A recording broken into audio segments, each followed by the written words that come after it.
Oi, tudo bem? Meu nome é Eric Oliveira, eu sou procurador de trabalho desde 2013 e se você está se preparando para o concurso do MPT, segue nosso canal, ativa o sininho que toda semana tem vídeo novo. Te espero por aqui. Oi, tudo bem? Que bom que você chegou até aqui para a gente poder falar sobre a Conatpa. A gente já teve questão da Conatpa em concurso do MPT, já faz algum tempo que a gente não tem, então eu vejo com alguma chance a gente ter uma questão dessa nos próximos concursos. Eu vou tentar falar um pouco mais devagar nesse vídeo, e se você quiser acelerar, então você pode ouvir ele em velocidade avançada. Vamos lá conversar um pouco, entender todos os detalhes da Conatpa. A Conatpa foi criada ali, né, em 2003, né, a gente já tem 20 anos, já teve o lançamento do livro dos 20 anos, inclusive, e a ideia, como qualquer outra das coordenadoras da MPT, é fazer uma estratégia coordenada, integrada, de âmbito nacional, para que a gente tenha um discurso mais uníssono no MPT. As principais áreas de atuação da CONATPA, vocês sabem.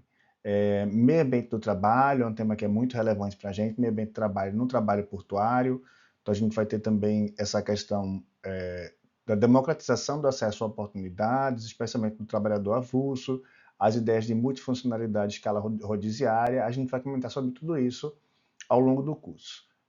Apreciar o impacto dessas privatizações dos terminais, né, os terminais de uso privativo, a gente também vai explicar tudo isso, e a ideia principal, talvez a tese principal, seja essa questão do cadastro e do registro no OGMO, a ideia de exclusividade para os trabalhadores registrados, tudo isso a gente vai comentar com um pouco mais de profundidade.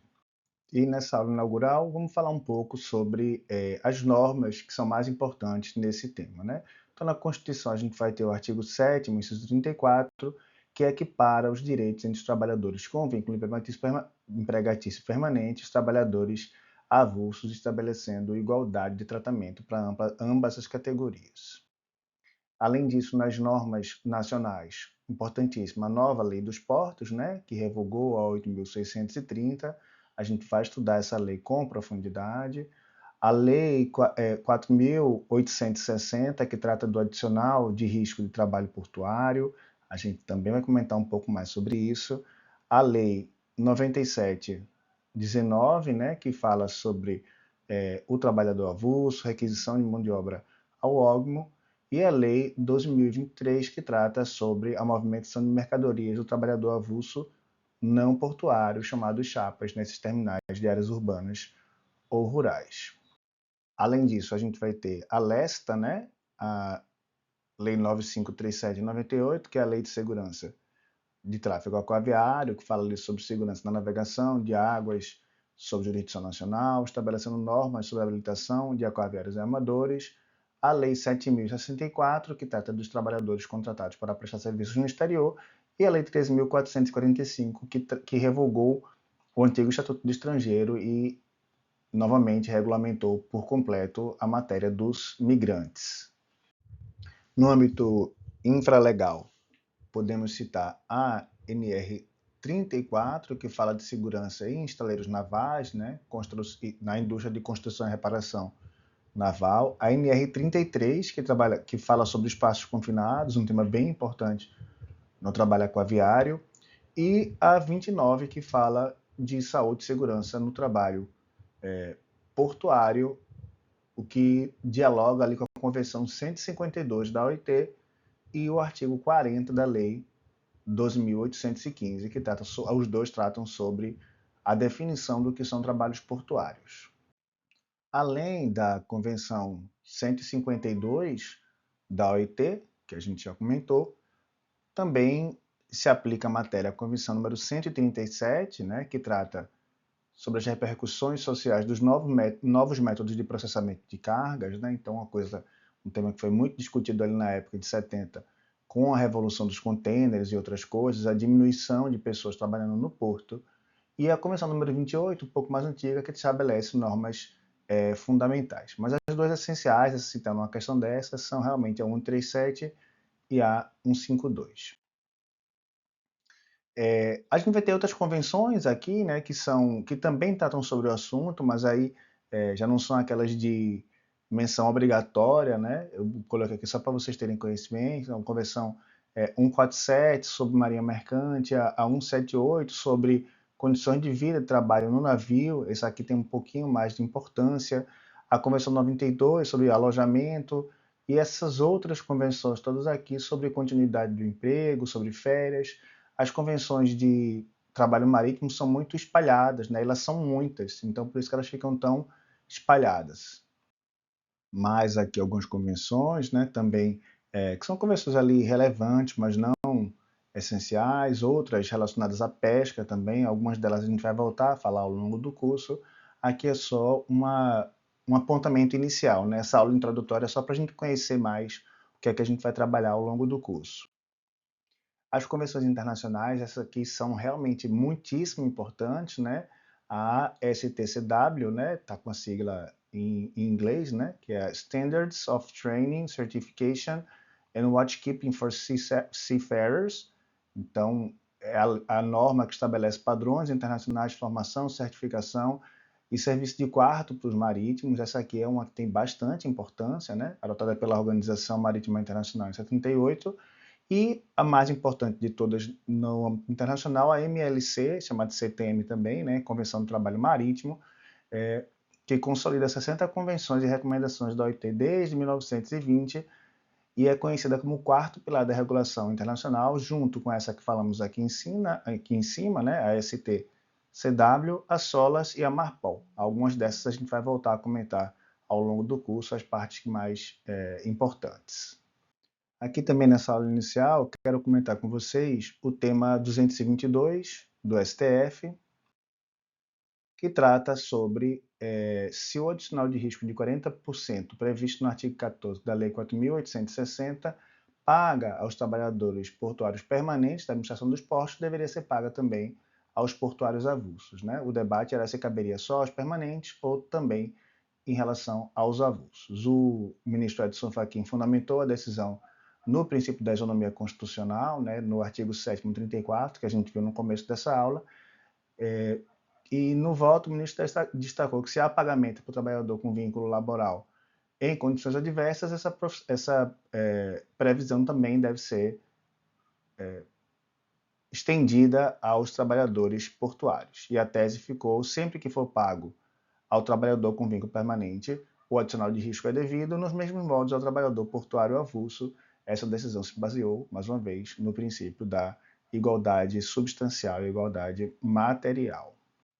E agora vamos começar a nossa aula de verdade, né? A gente falou sobre normas gerais, agora a gente vai começar o conteúdo de verdade.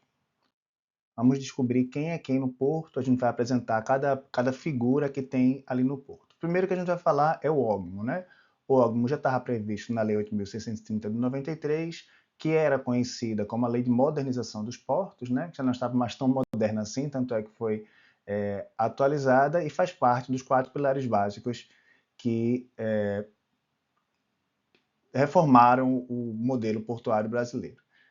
Essa criação do ógmo representou o fim do monopólio sindical no cais. Antes, quem fazia o que o ógmo faz eram os sindicatos, né?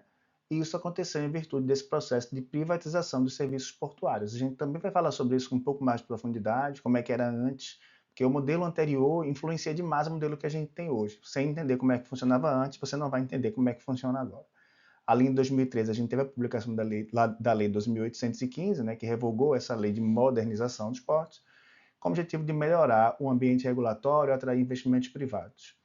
Essa nova legislação manteve o ógmo de maneira muito parecida, né? Não mudou muita coisa no ógmo e ficou previsto ali nos artigos 32 e 33. No conceito legal, o ógmo é uma entidade sem fins lucrativos que atua no setor portuário, possuindo caráter administrativo, fiscalizador e profissionalizante. O ógmo é considerado como utilidade pública, sendo-lhe vedado ter fins de prestar serviços a terceiros ou exercer qualquer atividade não vinculada à gestão de mão de obra. E ali no artigo 32, conforme a gente comentou, nós vamos ter as atribuições do ógmo, né? O artigo 32 diz que o ógmo deve determina que os operadores portuários, né, não são o ógmo, né? Os operadores portuários a gente vai falar daqui a pouquinho deles. Devem constituir em cada porto organizado um ógmo. Então, quem constitui o ógmo são os operadores portuários. Eles se juntam e criam o OGMO, que vai ser responsável por administrar e operacionalizar a mão de obra do trabalhador portuário e do trabalhador portuário avulso, bem como de arrecadar, repassar aos beneficiários os valores devidos pelas operações, pelos operadores portuários. Então, o OGMO recebe e repassa ao trabalhador. É uma relação aqui trilateral, né? O operador, o OGMO e o trabalhador portuário. O que é que o OGMO faz? Administra a mão de obra, né? Administra o fornecimento de mão de obra do trabalhador portuário e do portuário avulso, cadastra e registra, né? Então, o OGMO vai manter com exclusividade o cadastro do trabalhador portuário e o registro do trabalhador portuário também. Então, a gente vai ver essa diferença de cadastro e de registro. O OGMO também tem a função de treinar e habilitar profissionalmente o trabalhador portuário, inscrevendo no cadastro, e selecionar e registrar o trabalhador portuário avulso.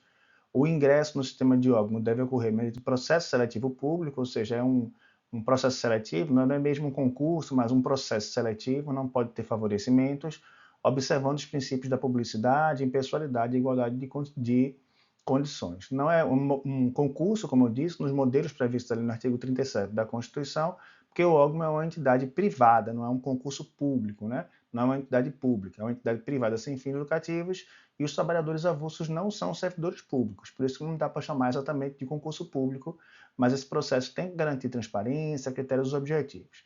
Esse processo, como é que funciona esse processo seletivo? Publica-se um edital com ampla divulgação, se expõe ali os requisitos mínimos, depois vai ter uma prova de conhecimentos técnicos, exames médicos, curso de formação profissional, critérios de classificação têm que ser transparentes nos termos do artigo 32, inciso 5, que estabelece que compete ao órgão estabelecer o número de vagas, a forma e a periodicidade de acesso ao registro do trabalhador portuário avulso, reforçando a necessidade de procedimentos regulares e públicos. Então, é interessante que a gente tenha esses processos seletivos com alguma frequência para que a gente possa, inclusive, renovar ali o quadro de trabalhadores portuários avulsos, permanentes e avulsos.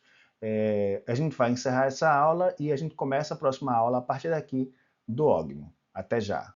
Voltei. Aqui no YouTube a gente posta só uma fração das nossas aulas. Se você quiser ter acesso a todas as coordenadorias de forma completa e atualizada, mais direitos humanos, mais atuação extrajudicial do MPT, clica no link que está aqui na descrição para adquirir o seu curso. Toda semana a gente tem vídeo novo aqui. Espero você por aqui. Um grande abraço e bons estudos.